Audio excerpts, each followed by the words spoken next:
कारवाई, आतून लॉक करून पैसे उकळल्याचा धक्कादायक प्रकार उघड. कठोरा रोड परिसरात फ्रोझन कॅफे पुन्हा एकदा कारवाईच्या भोवऱ्यात सापडले असून यावेळी समोर आलेला प्रकार अधिकच गंभीर आणि धक्कादायक आहे. यापूर्वी अनेक वेळा कारवाई होऊनही कॅफे मालक दीप रितोंडे यांच्यात कोणतीही सुधारणा झालेली दिसत नाही. मिळालेल्या माहितीनुसार कॅफेमध्ये युवक युवतींना आतमध्ये ठेवून बाहेरून दरवाजा लॉक केला जात होता आणि त्यासाठी प्रति तास 400 रुपये उकळले जात होते. विशेष म्हणजे एका मुलगा आणि मुलगी यांना आत लॉक अवस्थेत ठेवण्यात आल्याचा प्रकार समोर आला आहे.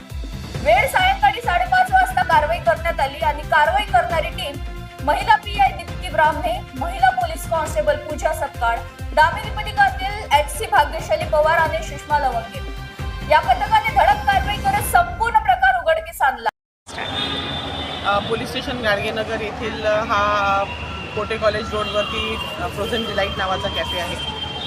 या फ्रोझन डिलाईटचा मालक आहे दीप रितोंडे. याच्या अगोदर देखील याच्या निमंत्रण हॉटेलवरती अशाच पद्धतीची कामं चालू होते. त्यावेळी क्राईम ब्रांचने तिथे रेड केली होती. आज आम्ही तिथे जाऊन त्याला चेक केलं असता एक तरुणी त्यांनी आतमध्ये ठेवले होते आणि बाहेरून कुलूप लावून तो निघून गेला होता. यांची मॉडेल्स तीच आहे की तरुणींना ती जागा उपलब्ध करून देणे. तिथे असे चेंबर किंवा केबिन बनवले आहेत, अंधार असतो आणि या मुलांकडून 400 रुपये एका तासाचे घेऊन त्यांना तिथे सोडल्या जाते.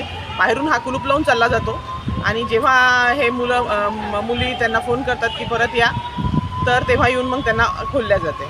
आज आम्ही तिथे गेल्यामुळे हा कुलूप लावून चालला गेला होता. त्यानंतर बरेचदा फोन करून सुद्धा तो तिथे या मुलांना उघडायसाठी किंवा कुलूप उघडायसाठी आला नाही. याच्या अगोदर देखील याच्यावर अशा पद्धतीच्या रेट झालेल्या आहेत, तरी पण तो कंटिन्युअसली ते काम करत राहतो. तर सर्व पालकांना आणि आईवडिलांना मला सांगायचं आहे की थोडंसं आपण सजग राहायची गरज आहे. आपले मुलं मुली कुठे चालले आणि तरुणींना पण मला सांगायचं आहे की अशा ठिकाणी जिथे इतक्या शेडी प्लेसमध्ये आज त्यांनी कुलूप उघडलं नाही, निघून गेला असता, तो त्यांनी किती एखाद्या ठिकाणी काही ॲक्सिडेंट झाला, काही कमी जास्त झालं, त्याला कोण जबाबदार राहील.